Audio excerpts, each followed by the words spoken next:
My name is Priscilla Brittine. I'm a mom of 3 boys and a wife. So there's a total of 5 of us. I'm a respiratory therapist. I work at a hospital. When I was 14 years old, I lost my mom due to stomach cancer. So my dad was the one to raise me. So I really didn't know that side of the family. I was visiting my grandma and my uncle, and we're talking about family, and my uncle made the statement of, oh man, your cousin, he just, he has stomach cancer. And I'm like, what cousin? So that is when I started asking questions. I was like, what's his name? Really? The same as my mom? So it already triggered because of stomach cancer.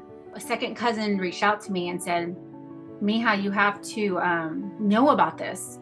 This is, your mom passed away, and, the hospital is doing a study on our family, your family. You might want to go and get yourself checked. And I said, oh my gosh, thank you. And I always tell her, thank you. You saved my life. Like, you really did.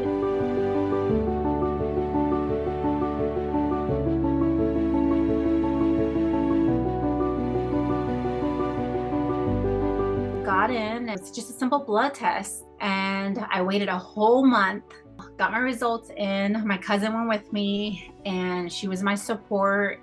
And they told me, Priscilla, you have the gene. So that day, my world turned upside down. The genetic marker, which is the mutation, is called CDH1.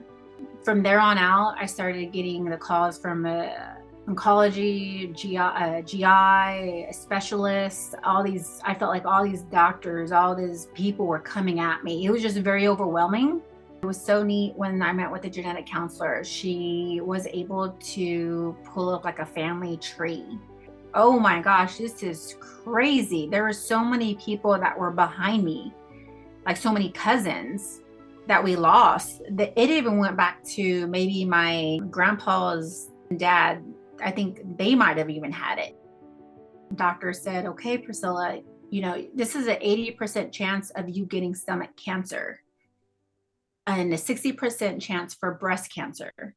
And, we really recommend you get a prophylactic gastrectomy.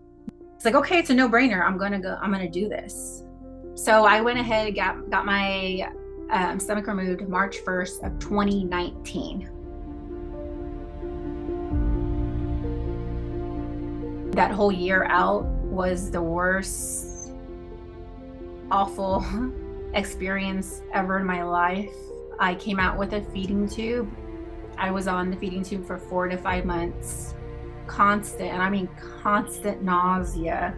I was having vomiting episodes, wasn't really eating. It was such a hard, difficult journey. I was on 3 different nausea medications. I mean, it was, when I say bad, it was severely bad. There was a time where I did break down, and I was like, I don't think I can live like this. And I mean, I was at my worst mentally, trying to learn your new plumbing, and your body's trying to recognize there's no stomach. It was one of the hardest things I've ever gone through. I hope and pray that my kids don't get it. But if they do, I will be their support, and I will be able to guide them with it. My oldest son is 18 years old. So they recommend him get tested at the age of 20. The doctor said they may not get it, but 1 out of the 3 is what they said. 1 out of the 3 could get it. Like I said, I'm getting ready to go through my second surgery, and it's the breast. And I think to myself, I'm taking it in my hands and being proactive, and I'm going to remove my breast, knowing that I'm able to prevent myself from getting breast cancer so that I can be here longer for my kids and my family. My advice is to not lose hope, to be patient with yourself, take things one day at a time. I myself and other people who are living without a stomach. We're thriving. We're out here doing normal things, and you are capable of living a normal life. When I say I'm thriving, I'm able to do the little things, but the little things to me are the big things, which I am able to take my kids to their doctor's appointments. I'm able to spend time with them. I'm able to just, drive them to school. But it's the simple things that sometimes we can take for granted.